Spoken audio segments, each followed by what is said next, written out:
एक औरत रोटी बनाते बनाते ओम नमो भगवते वासुदेवाय का जाप कर रही थी।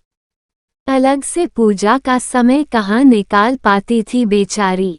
बस काम करते करते ही प्रभु के 2 नाम ले लेती थी कि अचानक धड़ाम से जोरों की आवाज हुई और साथ में एक दर्दनाक चीख। जब आंगन में दौड़कर झांकी तो उसका 8 साल का बच्चा चिंटू बेहोश पड़ा था, खून से लथपथ।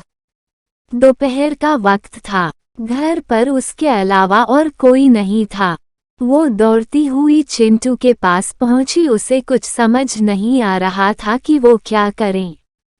20 दिन पहले कराए गए अपेंडिक्स के ऑपरेशन के बावजूद न जाने कहां से इतनी ताकत आ गई कि वो चिंटू को गोद में उठाया चौराहे के पास नर्सिंग होम की तरफ दौड़ी।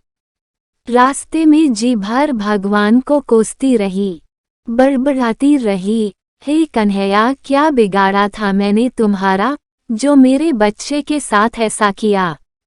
नर्सिंग होम में डॉक्टर साहब मिल गए। चिंटू का इलाज हो गया, चोट गहरी नहीं थी। चिंटू ठीक हो गया और उसे होश भी आ गया। वह से लेकर घर आ गई। रात को घर पर सब टीवी देख रही थी। तब उसका मन बेचैन था। वह अभी भी भगवान को कोसे जा रही थी। एकाएक उसकी आत्मा सिहर उठी। वो सोचने लगी कि कल ही तो आंगन से पाइप से का टुकड़ा हटवाया था। ठीक उसी जगह था जहां चिंटू गिरा पड़ा था। अगर कल मिस्त्री नहीं आता तो उसका हाथ पेट की तरफ गया जहां टांके के अभी भी हरे थे। ऑपरेशन के उसे आश्चर्य हुआ कि 20-25 किलो के चिंटू को उसने उठाया कैसे, और कैसे वो चौराहे तक दौड़ती चली गई। वैसे तो वह कपड़ों की बाल्टी तक छत पर नहीं ले जा पाती थी।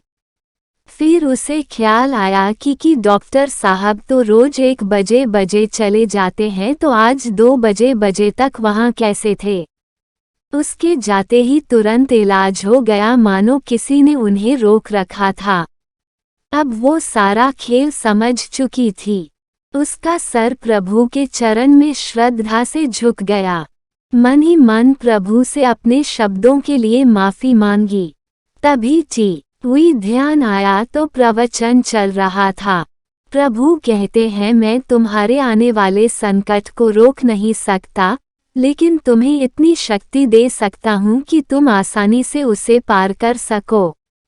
तुम्हारी राह आसान कर सकता हूँ, बस धर्म के मार्ग पर चलते रहो। उसने तभी मंदिर की तरफ देखा तो कन्हैया मुस्कुरा रहे थे।